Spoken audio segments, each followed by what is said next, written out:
Hi mga seswang, good morning! So ayun, welcome sa ating vlog. It's another day and another follow-up check-up. So ayun, actually mga seswang, para kung tinatamad, ayan, kung pumunta ng Makati kasi nga kukunin na yung result namin ngayon.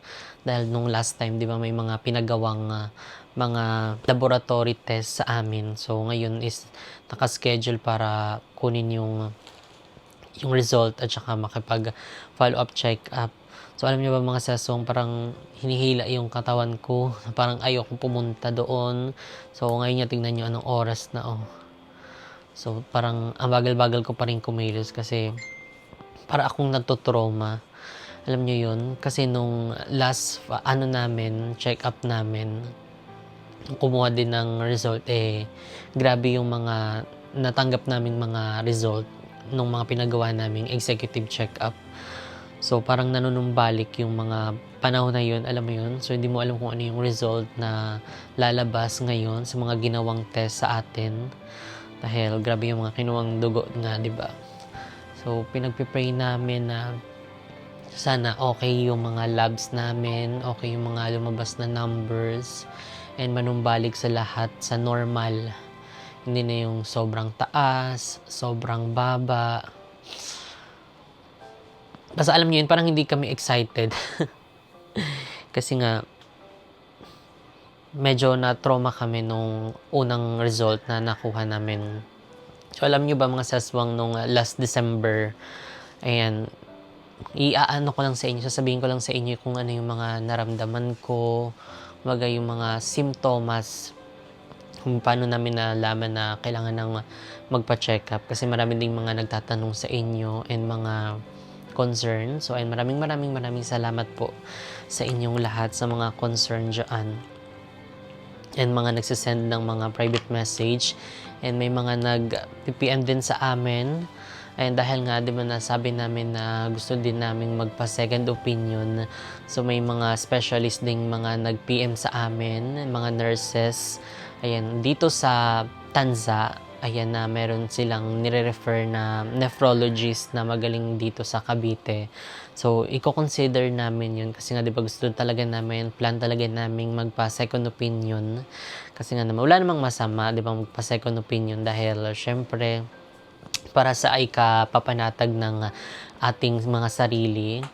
So, i-consider namin yun. So, going back doon sa kwento natin na kung kailan nating na-find out yung mga symptoms nung last December. And syempre, sobrang active namin noon. Ang daming mga kaganapan, ang daming mga events. So, ang ano doon mga sesong, parang sumasakit yung dito ko. Alam niyo yun, sa lower back, ano ba tawag dyan, balakang ba yan? So, dito parang sumasakit siya. Hindi siya yung normal na sakit, tapos hindi siya yung normal na nararamdaman ko. Actually, first time ko lang yun, kasi nga, siyempre, alam niyo naman, active tayo, mga bata pa, ganyan-ganyan. So, yun nga, nung namin, dahil nga syempre, grabe yung trabaho, grabe yung mga eksena namin. Kasi mga sesong, di ba, kapag nararamdaman natin na masakit yung dito, binabaliwala natin. Like, yung parang pumapasok sa isip natin, ano lang to, ngalay lang to, or kaya pagod lang, so ipagpapahinga natin, ganyan-ganyan. Hanggang sa, alam niyo yun, naging habitual kasi yung pananakit niya, na parang makakapag-isip ka na parang hindi talaga siya normal. Like for example, last week, nanakit siya, then kambay next week, hindi naman siya ganun kasakit. So, lalo na nung nag-Japan kami nga, 'di ba? So, doon talaga sobrang nanakit siya dahil sobra din naman ng lakad namin. Pero hindi naman talaga siya nananakit mga sis, like nung mga past travel namin. Hindi naman siya yung ganun, 'di ba? So, kung napapansin niyo, wala naman akong sinasabi sa camera. Kung napapanood niyo yung mga travel namin na masakit yung ganito ko, ganyan. So, hindi ko talaga sinasabi yun. At saka, yun nga, nung namin na kailangan naming magpa-check up na kasi nga, pabalik-balik na kasi siya mga sis. So, syempre, pag mga ganun na, hindi lang siya isa, dalawa, tatlong beses na nangyayari, kundi marami at saka pabalik-balik siya mga sis. So, kaya nag-decide kami na magpa-schedule ng executive check-up dahil nga, napapansin din namin na grabe din yung pagkalagas ng buhok ko. Hindi din siya normal. As in, normal yung mga pailan-ilan yung nalalagas. Pero alam mo yung kahit na hindi ako nag-aayos ng buhok, may mga nalalaglag dito sa mga damit ko. Lalo pa yun kasi everyday din ako nagpa-plansya, everyday din akong nag-blower. Tapos yun yan, yung pagkaligo, grabe yung pagkalagas. As in, makikita, at saka magaganon.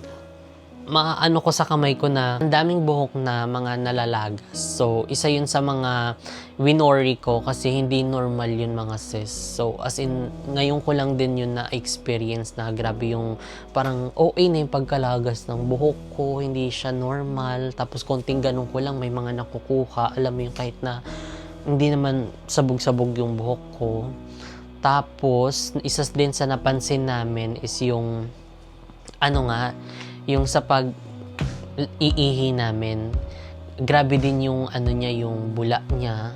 So, naiisip na, baka ano lang to. Syempre, diba, pag mga ganun, nag-ano na kami, baka may problem kami sa ganito, ganyan, nag-overthink na. So, syempre, kailangan natin gawin habang hindi pa tayo nakakawin ng Pinas. For the search kami, ano yung mga symptoms or kaya indication, bakit ganito yung nararamdaman, panaknakit, bakit mabula yung ihi. So, yun, isa yun sa namin na naging suspect namin talaga is baka meron kaming problem. Pero syempre, hindi pa namin talaga siya na, kumbaga hindi pa namin alam talaga na ganun dahil nga hindi pa kami nagpa-follow up or hindi pa kami nagpapa-executive. So, doon lang namin na-find out na, yun nga, yung nagpa-executive kami, may problem yung kidney ko, maraming mga nakitang mga bato.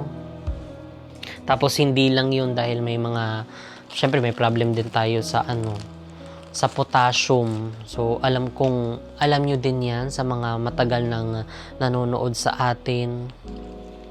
Tsaka isa pa sa mga nakita is, 'di ba yung grabe yung pamumula ng mata ko everyday. Kahit nasabihin yung matagal na to nung buhay pa si Queloy, mamumula na talaga siya. So, yun nga, meron tayong thyroid. So, yun pa yung mga ipapa-roll up namin kung ano yung dapat gawin. And sa mga nagtatanong dyan kung nagiinom ako ng hormones, hindi po ako nagiinom ng hormones. And before kasi nung kabataan ko, active din talaga kami sa yung yung pag-iinom, ganyan, pagpupuyat. Kahit alam yun, hanggang dito na kami sa Cavite, gawa nga syempre ng mga business, hindi mo naman kailangang tulugan agad kasi syempre yung store hours namin 11:11, so kailangan mo ding i-check yun isa-isa. Tapos sobrang hilig ko din sa mga maalat. Yun din siguro yung namana ko kasi nga sa papa ko talaga sobrang hilig niya sa alat, as in yung mga normal na sa akin panlasa ng ibang tao, sa akin tabang yun, 'di ba? So alam niyo naman yung kapag nagluluto ako na medyo mataas yung panlasa ko, ibig sabihin yun, grabe na din talaga yung yung sodium or yung salt na mga naipapasok sa tiyan ko. Kaya yun nga, nagkaroon tayo ng problem sa kidney. And hindi lang yun marami ding mga bawal, marami ding mga naka-trigger doon. Hindi lang sa sa sodium, mga colored drinks, mga kape, as in sobrang daming mga kailangang iwasan na ngayon. Mahirap pero kailangan natin kasi syempre para sa atin din. Yun lang mga seswang yung mga symptoms na naramdaman namin. And moving forward, ayun na, gumanda-ganda na yung result and yung labs na pinagawa namin kasi nga nitong mga nagdaang araw wala na talagang lasa yung mga pagkain namin. Nahihirapan pero kailangan nga, 'di ba? Para syempre maganda yung kalabasan ng ating mga pinagawa. So actually lahat ng ulam namin, lahat ng kinakain namin walang lasa. Walang asin, walang magic, walang patis, as in tubig lang kung may sabaw. Ganon. So, mga gulay, ayan, mga steam, ang mga ginagawang pampalasa na lang nimo is yung mga onion leeks, bell pepper, kamatis, yun lang, wala nang iba. And anyway, mga sesong, pagpasensya nyo na kung marami akong mga chika kasi Dito lang talaga namin nalalabas lahat mga sis. Dito namin na ikukwento kasi dito sa bahay wala naman kaming kasama. Ayan, ang mama at papa nandoon sa tindahan, busy. So, dalawa lang kami ni Boo dito. Kasama yung dalawang fur babies namin. So, tahimik. And ayun, for the ano lang din kami. Medyo, alam mo, nakakabingi din yung katahimikan. Kaya, pagbigyan nyo na ako kung medyo madaldal ako dito sa vlog. Kasi, ito na yung way namin para nailalabas yung mga gusto naming sabihin. So, tara na at mag-ayos na ng bongga kasi kailangan na namin pumunta ng Makati Med. So, update na lang namin kay mga seswang pag andun na kami. Bye! So, yan mga seswang, dito na kami sa sakyan and on the way na kami doon. Pero bago pala kami pumunta, kailangan muna namin dumaan ng Cafe Mutanza branch para i-deliver itong mga bagong production na Dubai Chewy Cookie dahil talaga everyday pong nasusold out ang ating Dubai Chewy Cookie sa lahat ng branch ng cafe mo. So, and magiging available na siya pero ano pa naman, maaga pa naman. So, before mag-open yung cafe mo ay meron ng stock, 'di ba? So, yarn. So, ay maraming salamat sa lahat ng mga tatangkilik ng ating Dubai Chewy Cookie. Ayan sa lahat ng branch. So, meron tayong branch pala ng cafe mo sa San Pedro, Laguna. Meron tayo dito sa Tanza. Meron sa Molino, Bacoor. Meron sa Dasmariñas and ang ating bago sa Terona Highway, Habaywan, Bacoor, Cavite. So, malapit lang yan sa SM Bacoor mismo. So, ayan mga seswang. Gusto kong tikman kaso bawal. So, anyway, andun pala si Mo bumibili ng buko. So, ayan, si Mo. Bumibili siya ng buko kasi yan na yung ginagawa naming tubig. 'Di ba? Kasi maganda din daw yan sa sa kidney. Yung buko. So, ilang beses na rin kaming nakakainom niyan. So, kaya kailangan religiously na umiinom ng buko juice. Yung pure lang, yung kakaganon lang mga sis. So, hindi yung nasa mismong nila, lagayan nila na tig 5, 10, 15, 20, mga ganyan. Hindi yun. Kasi yun may halo na yung mga pampatamis. So, gusto natin yung pure lang, walang ibang halo. So, ayun. Anyway, di pa kami kumakain, pero nakapag na si Mo, prepare ng aming kakainin. So, actually, nakaano lang siya, ziplock. Wala kasi yung namin, yung lunchbox namin. And, ayan pala, eto, merong wheat bread, kasi nga, wheat bread na yung kailangan naming kainin. Hindi na yung ibang mga tinapay. Tapos, merong 2 boiled egg dito. Isa sa kanya, isa sa akin. Tapos merong cucumber na naka-slice na and naka-slice na peras. So, itong peras is favorite fruits ko. So, yan na yung inaano niya. Pinuprutas niya. Yan. So, kakain na muna tayo. Patapos na naman siya. Mabilis lang naman yun. So, mag-wheat bread muna tayo. Tag-isa kami nitong wheat bread. Ay, hindi siya tag-isa actually. Naging 3 to. Paano to? 2 sa akin. Tingnan nyo ang wheat bread. Diba? Iba yung itsura niya. Pero tinapay naman to. Kasi kailangan nating uminom ng gamot. So, hindi na tayo yung for the rice kapag morning. Pag lang, pag medyo kailangan talaga, yun magra-rice tayo. Pero basta unti-unti namin talaga siyang tinatanggal. Sa akin kasi si Mo hindi na talaga siya nagra-rice. Kasi syempre hindi naman pwedeng biglain yung wala talagang rice at all. Ganon. Pero kahit papano, 'di ba, nababawasan na natin. Kung noon every morning rice tayo, ngayon medyo naano na natin siya, nababawasan na natin siya. 'Di ba? Hindi na tayo nakakapag-rice ng morning kasi kailangan na natin siyang eliminate. Pero nang paunti-unti.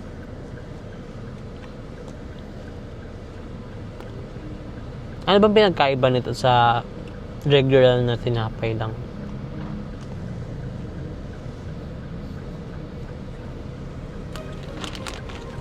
Gusto ko ng tinapay na wow!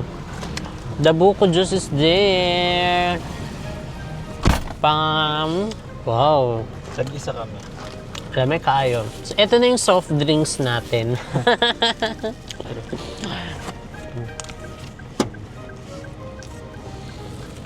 O, diba? Kung dati, puro mga soft drinks yung ganyan. Yung atake ng ganito, may straw, may plastic, Ngayon, pure buko juice.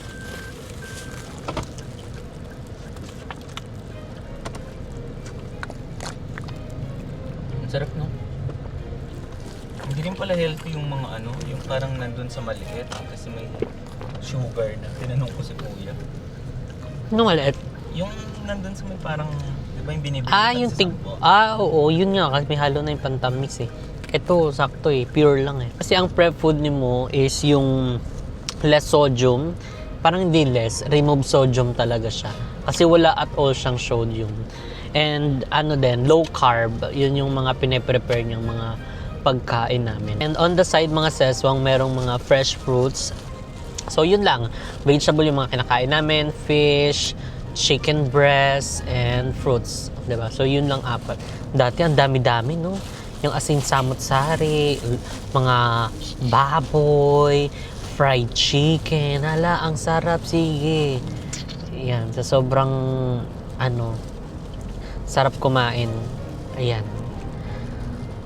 Bato yan. Talagang may mga realization in life talaga kami. So, thankful kami, ayan, dahil meron kaming kinuwang insurance. Ayan, talagang buti noon pa naging open kami sa ganyan. Kung noon medyo close-minded kami sa mga ganyan kasi nga syempre ayaw din namin na parang alam mo yung pinaghahandaan. Pero yun nga, may mga unexpected nga na mga scenario o mga kaganapan. So, buti na lang, meron tayong mga insurance na ganun. Pero yun nga, yung insurance namin, until now, hindi pa rin kami nire-refund. So, Pacific Cross, baka naman, no? Ano nang balita sa Pacific Cross? Babalik ulit kami. Baka may mga ipagawang test na naman. Additional, na naman to, refund. Pero yung mga unang namin, for the refund, wala pa din. Hindi pa rin na sa amin, na ibabalik. Diba? So, yun yung problema. Actually, mabilis lang naman yung Pacific Cross. Pero, first time lang kasi namin yung ganito, yung refund. Pero, yun nga, ang bagal ng nila, reimburse na nangyayari. Ilang beses din namin tinawag, pa iba-ibang mga, pa yung sumasagot. Nakikita daw nila, wala daw reimbursement na naka-state doon. Tapos, yung iba naman, meron isa. Meron namang iba, dalawa daw. Ang gulo, hindi ko alam kung paano nila nakikita yung for the reimbursement, pero paiba-iba silang mga sinasabi. And yun din yung maaga din naming nalaman na ganun, at saka maaga din kaming nagpa-check up. So, kayo din mga seswang, ayan, i-priority nyo din yung health nyo. Ayan, maging din tayo sa mga kinakain natin, healthy lifestyle, ganun. And kahit, alam nyo yun, hindi naman time to time, pero kailangan aware din tayo sa health health condition natin, 'di ba? Magpa-check tayo kahit every 6 months, kahit hindi naman overall 'di ba? Kahit pa isa-isa, like kunyari, ngayon medyo may may pera tayo, magpa-check up tayo nung para sa natin, CBC, mga ganyan, 'di ba? Kasi hindi naman din lahat afford mag-insurance, pero kahit papaano 'di ba, ipon-ipon din tayo. Din yung mga piso-piso pa, 5-5 piso, kung nagtatabi talaga tayo, meron tayo niyang maiipon at maiipon, di ba? Para din sa ating kalusugan. So, sa madaling salita mga seswang, imbis na yung pambili natin ng sigarilyo or kaya pambili natin ng mga chichirya, itabi na lang natin kasi yung mga ganong kasi hindi talaga siya healthy sa atin, hindi maganda sa kalusugan natin. Ang daming mga content niya na nakakasama sa mga organs natin. So, ayun, 'di ba? Habang bata kailangan maging na tayo, responsible tayo sa ating kalusugan, tsaka sa ating mga pera, 'di ba? Para in the future meron tayong maibubunot. So, ang dami na nating chika. So, mamaya na ulit. Fuck, I wish I knew 20 years ago, so before I went blue. I've been waiting for someone to cut me loose. I didn't recognize those sad-eyed eyes. All along I was you. I've been kicking the can way too long now. I've been kicking the can way too long now.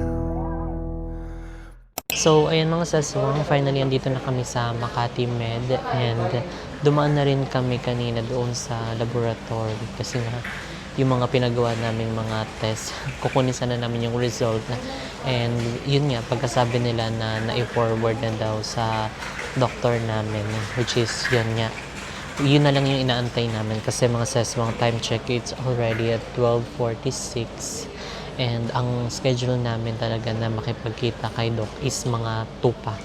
So waiting na lang kami mga seswang and ang mga ano namin ngayon, ang ikikitain naming mga doktor is yung sa nephro ko and yung sa hema. So dalawang doktor din yung kakausapin natin ngayon regarding sa ating mga result na pinagawa last time.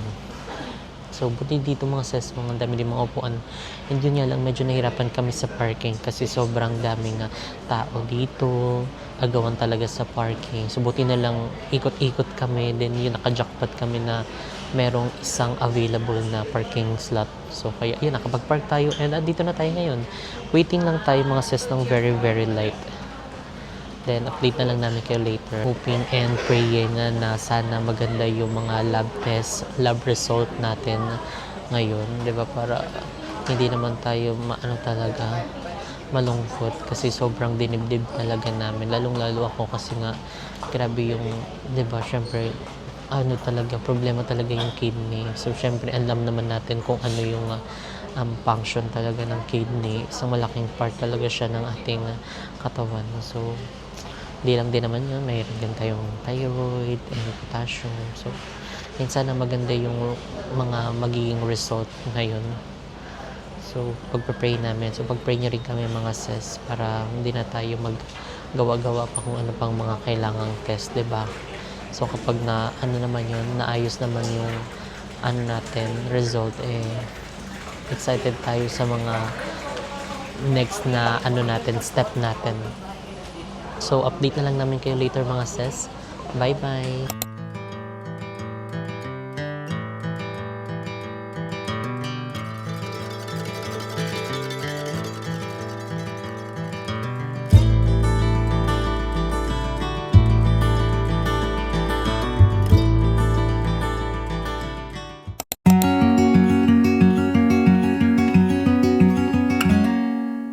So yun guys, ngayon is andito kami sa may blood bank. So actually kakatapos lang din check-up nimo, magpa-follow up check-up dun sa mga result nga na nakuha namin sa mga test.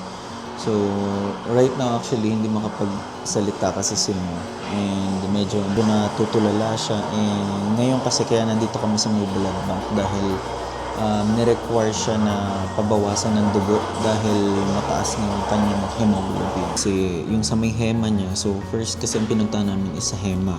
So sa hema niya is kailangan siya bawasan ng dugo. So hindi ako sure kung anong tawag doon sa may test or sa procedure na ginawa na yun. Pero ayan yun guys, yun yung pinagawa sa kanya. Kailangan siyang mabawasan ng dugo dahil nga sobrang taas ng hemoglobin niya. So, hindi rin alam ng mga doktor kung bakit sobrang taas. Maybe nagre-react lang yun dun sa ibang parts ng kung ano man yung meron or nangyayari sa ibang organs niya. So, doon naman guys sa may nephro, which is yung sa may kidney niya. So, actually, una pa lang nung binigay namin yung mga test, actually, okay yung iba, like si sodium, bumaba. Yung sodium niya, ibig sabihin yung salt, bumaba siya. Pero yung creya niya kasi, bumaba siya pero alam mo yun, parang nasa stage pa rin siya na, for example, parang 160, 157, tapos 155. So, parang ganun yung trend eh. Kumbaga, bumababa siya pero mataas pa rin daw siya. Nandun pa rin siya sa line na kailangan i-watch out talaga. So, and then, doon naman sa may pulmo niya, so actually kasi yung pulmo niya, kaya kami napapunta din sa may nephro is kailangan ng clearance sa nephro bago niya ipagawa yung isang procedure na pinapagawa ng pulmo, which is yung HRCT. So para siyang high risk CT scan, parang ganyan HRCT siya para i-check daw kung may infection yan sa pulmo and then para ma-check din daw kung ano yung nagaganap sa may lungs niya. So, yung test na yun daw is kailangan ng clearance from the nephro. Kaya kami napapunta ng nephro kanina. So, yun nga ang sinabi sa amin ng nephro, for admission siya. So, nagulat kami kasi hindi namin alam na kailangan i-admit just in case na gagawin yung HRCT scan na yun. So, kailangan daw kasi contrast. So, just in case daw na gagawin yun, kailangan siyang ma-admit for 2 days muna para saksakan siya ng IV. So, para siguro pataasin yung resistensya or ganyan. May mga something na gamot na iinumin prior to the procedure kasi daw yung HRCT na yun is baka maka-affect sa kidney. So, kaya pinapa-admit siya for 2 days para at least mag-stabilize yung sa may kidney nga niya since mataas nga yung creatinine niya. So, nakikita ko actually sa mukha ni Mo na medyo na-upset siya sa nangyayari, guys. Kaya pinapalakas ko na lang yung loob niya. Sabi ko, hindi, huwag mong isipin yan, ganito, ganyan. Huwag mong problemahin kasi malilibre naman yan dahil nga naka-insurance kami. So, ang hirap. Ang hirap. So, actually, kala namin okay yung mga result or yung mga test.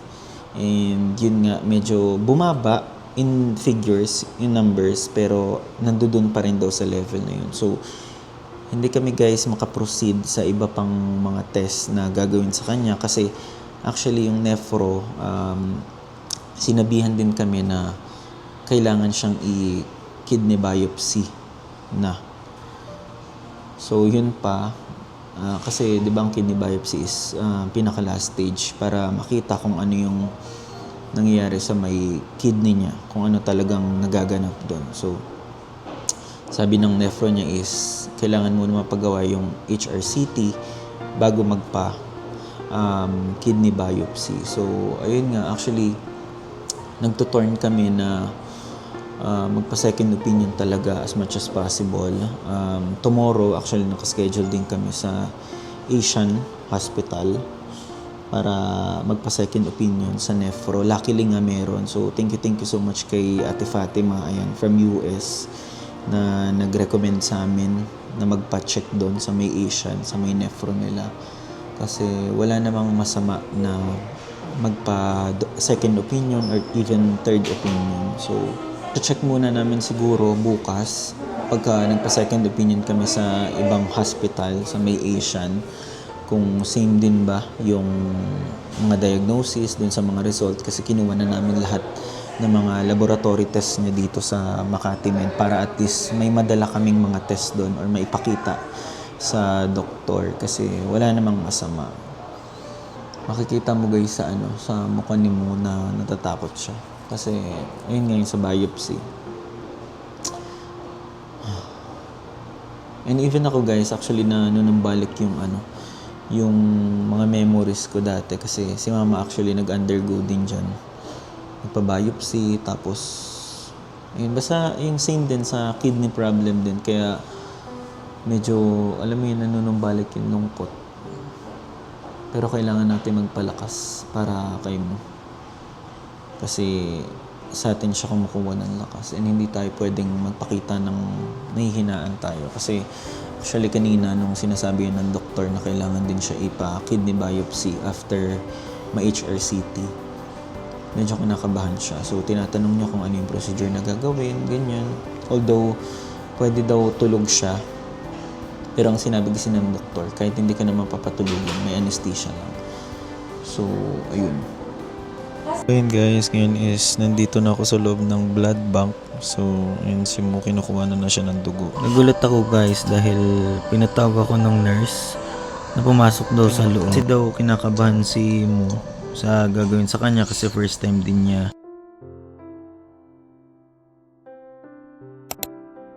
So ayun guys, tapos na siya.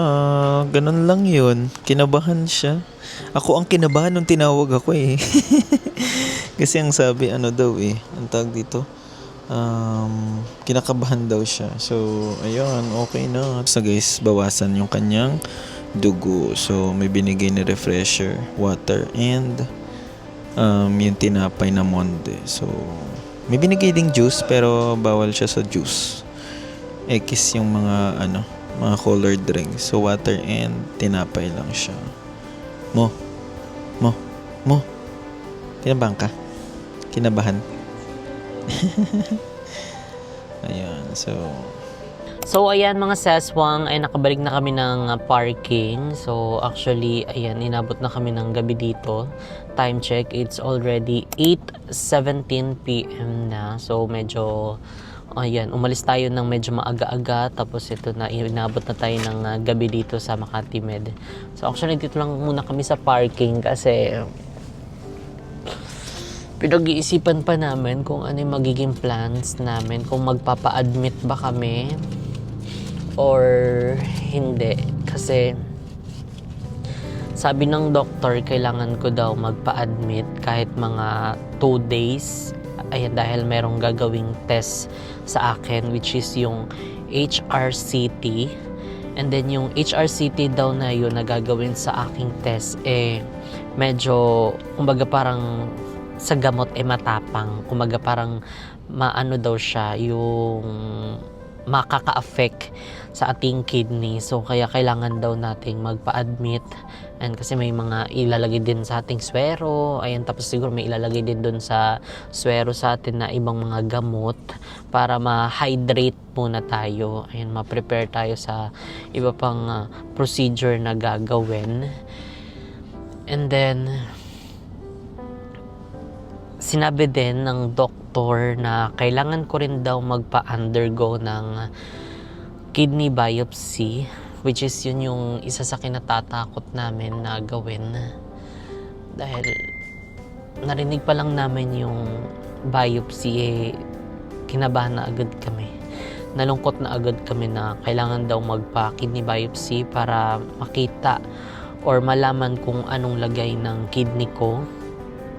So, yun sabi naman ng doktor, wag daw ako mag-alala kasi nga daw maliit lang naman yung itutusok sa akin.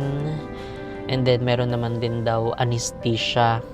So, siguro ang gagawin nila is kukuha sila ng maliit or onti doon sa kidney ko para matest nila kung ano na nga bang nangyayari, kung bakit ganun yung mga labs ko. May mga result din naman tayo na very good.